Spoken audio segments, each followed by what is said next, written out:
I want you to take a slow, deep breath in. Just a very slow breath. Yes.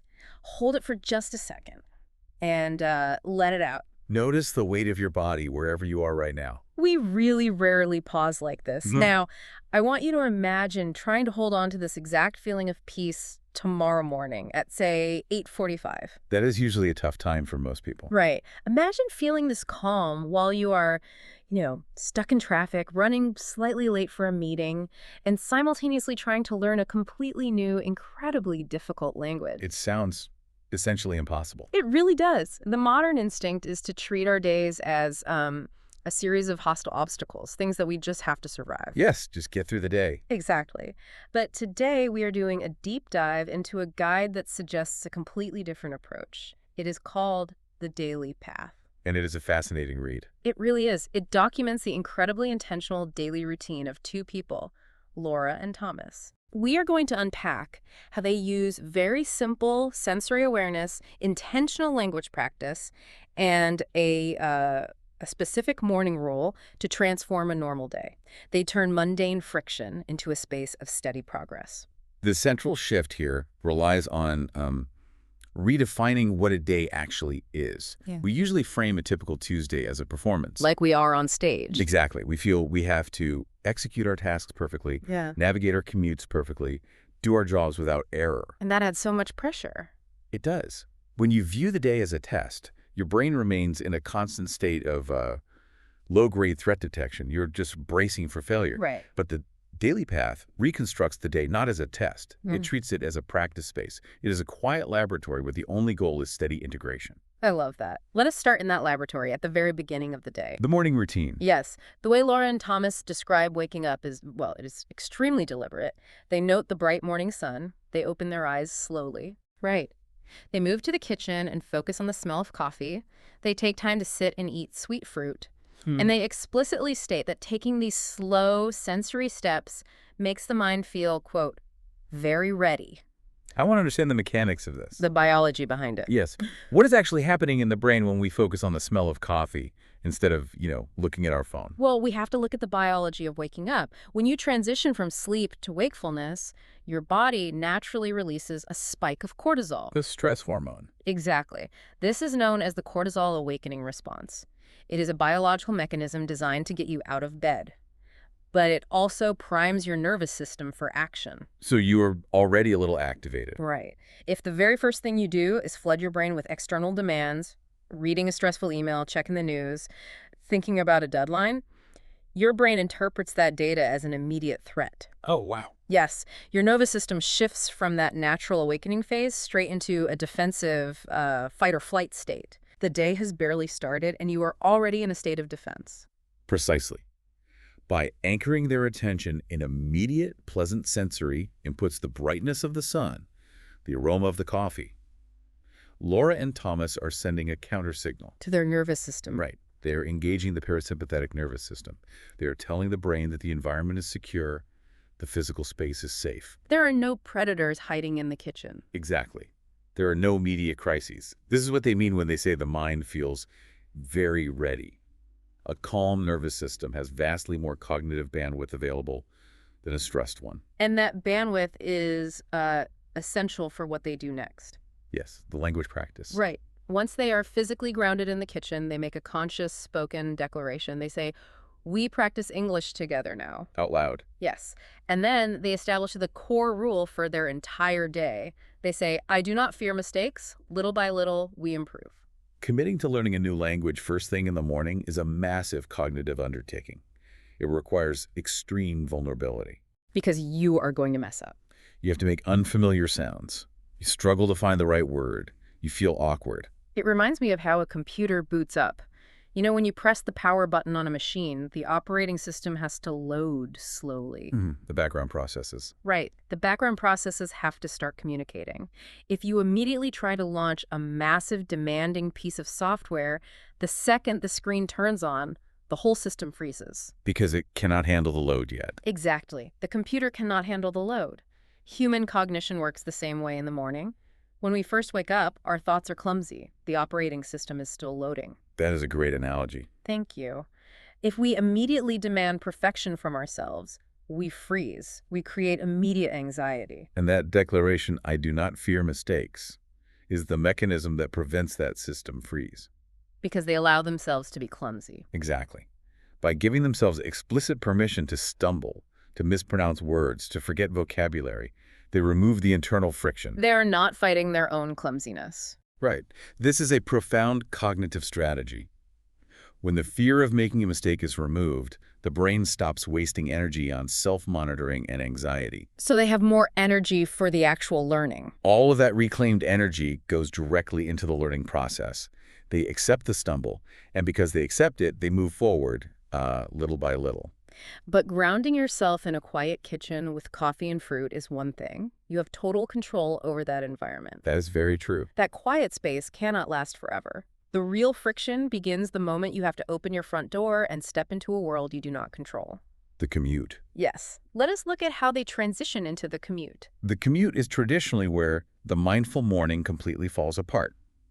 It is a space defined by external chaos. But the details in the daily path show them carrying their morning intentionality straight into this transition. Right. They put on their shoes, they step outside, and actively notice the fresh morning air. They walk toward the bus on a very quiet street. And they're still practicing. Yes. While they are walking, they are listening to English words through their headphones. They are actively trying to copy what they call the natural rhythm of the language. The integration here is really striking. They are matching physical movement with cognitive effort. Stepping and learning at the same time. Exactly. The physical journey of walking down the street runs perfectly parallel to the intellectual journey of grasping a new language. They note that every step is wonderful progress. Yes, they are taking steps on the pavement, and they are taking steps in their learning. I am going to hold us up here for a moment. Okay. Because I think we need to be realistic about transit.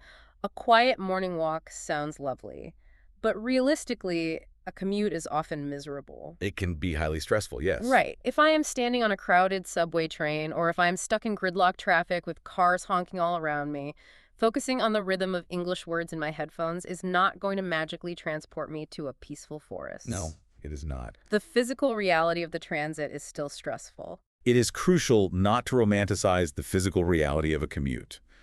The crowded train is still crowded. The traffic is still stalled. So how does this practice actually help? The mechanism we are discussing here is not about changing the physical environment. It is about attention allocation. Attention allocation. Right. In psychology, there is a concept regarding how we distribute our active focus. When you are sitting in traffic and getting furious about it, you are allocating 100% of your attention to a problem you cannot solve. You are just sitting there being angry. Yes, you are generating internal resistance to the present moment. You are wishing you were already at the office or still in bed. That resistance is what causes the spike in stress, not just the traffic itself. So by trying to actively copy the natural rhythm of a language, you are reallocating that attention. You are giving the brain a highly structured, demanding task. You cannot mimic a complex auditory rhythm if you are, ruminating on the traffic. You have to choose one or the other. Exactly. The brain's auditory processing centers have to synchronize with the sounds in the headphones. You are actively choosing where to place your cognitive bandwidth. So the annoyance is still there, but it is in the background. The elbow in your ribs on the subway does not disappear, but it no longer occupies the center of your conscious experience. The commute stops being a void of dead time. It stops being an obstacle standing between you and your destination. It becomes part of the practice. Right. The transit becomes the actual activity. The practice space moves from the kitchen to the sidewalk and onto the bus. They have essentially built a mobile sanctuary. By the time they arrive at their destination, they have not lost their morning momentum. They have actively reinforced it. Which they desperately need because the next transition is the office. A completely different environment. Yes, this is where other people's priorities take over. They arrive at work, they greet their friends, they begin their tasks. And this brings us to a fascinating paradox in the source material. It really does. Laura specifically describes the office environment as feeling very calm. Yes. Yet Thomas notes that they manage to work with high momentum. In our modern corporate culture, we treat those two concepts as mutually exclusive. We absolutely do. We assume that high momentum requires chaos. It requires running from meeting to meeting, answering emails frantically, feeling a constant sense of urgency. How can a workday possess high momentum and still remain deeply calm? Well, the contradiction disappears when we look at the cognitive science of productivity. Okay, tell me more. We culturally confuse frantic, chaotic motion with actual forward momentum. Right, being busy versus being productive. Exactly. Frantic motion usually stems from a brain that is overwhelmed by unmanaged variables. Mm. If you were trying to hold 10 different tasks in your mind at once, your brain is terrified of dropping one of them. And that terror feels like urgency. Yes. The calm that Laura and Thomas described does not come from doing less work. It is not a slow, lazy day. The calm comes from a specific discipline they call, quote, managing our hours well. Let us look at the physical tools they use to manage those hours. Thomas mentions arriving at his desk and immediately opening a large notebook. The large notebook. Yes. This is where he writes a short report. This is where they organize their great ideas. The large notebook is the key to understanding this calm momentum. This involves cognitive load theory. Which is about how much our brain can hold at once. Precisely. Your working memory, the part of your brain that holds immediate information, is essentially a small mental whiteboard. It only has a few slots available. Just a few things at a time. Right. When you try to remember every task, every email to send, and every idea for a project, you fill up that mental whiteboard. There is no space left for actual deep thinking. You spend all your energy just trying to hold the information rather than processing it. By opening the large notebook, Thomas is utilizing a technique called distributed cognition. Distributed cognition. Yes. He is taking the massive, complex demands of the workday and offloading them onto a physical object. The notebook becomes an external hard drive for his brain. Oh, that makes so much sense. Once the tasks and ideas are captured on the page, the mental whiteboard is wiped clean. The brain no longer has to panic about forgetting something. The fear is gone, which perfectly mirrors the rule from the morning. It does. The mind returns to a state of being very ready. When your working memory is clear, you can apply your full, undivided attention to a single task, like writing that short report. You finish it, and then you move on. You finish the report. You move to the next item in the large notebook. This singular focus is what generates high momentum. Think of a heavy freight train moving down a perfectly level, smooth track. That is a great image. It possesses massive momentum. It is moving huge amounts of cargo. But if you are sitting inside the cabin of that train, the ride feels incredibly smooth. It feels steady. Yes, it feels steady. There is no jarring friction. That is what working with a clear cognitive load feels like. They are sharing ideas. They are writing reports. But they are doing it without the jarring friction of anxiety. Right. If they write a bad idea in the large notebook, they simply cross it out. They do not fear mistakes. They keep moving down the track. Because they have eliminated the internal friction of fear and the cognitive friction of holding too many tasks in their head, they do not burn out by 2 o'clock in the afternoon. I still have energy left. They have the endurance to sustain this smooth momentum all the way to the end of the workday. But sustaining it is one thing. Stopping the train requires just as much intention. It really does. If you have that much momentum going, you cannot just slam on the brakes. You have to decelerate carefully, or you will carry all of that work energy right through your front door. Which brings us to the evening wind down. Yes, the evening transition. The evening transition must close the loop that was opened in the morning. If the morning was about slowly booting up the system, the evening must be about a deliberate shutdown sequence. We see them actively reversing their morning process. They walk back home. They notice the beauty of the evening. They transition physically and mentally. Right. They step back into the sensory environment of their kitchen.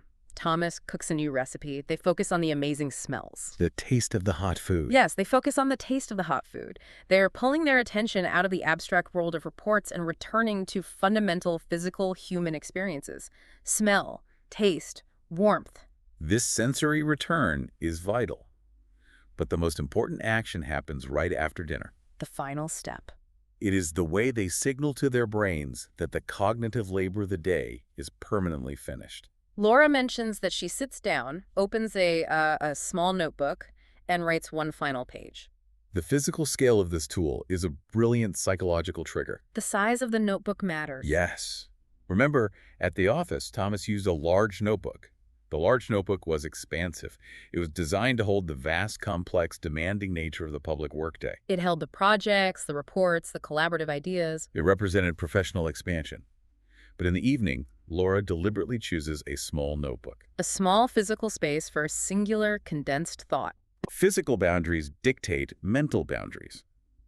By shifting from a large notebook to a small one, she is giving her brain a tactile signal that the scale of life has shrunk back down. The world gets smaller. The sprawling demands of the public world are gone. The world is now just the size of this quiet room, this small page, and her own private thoughts.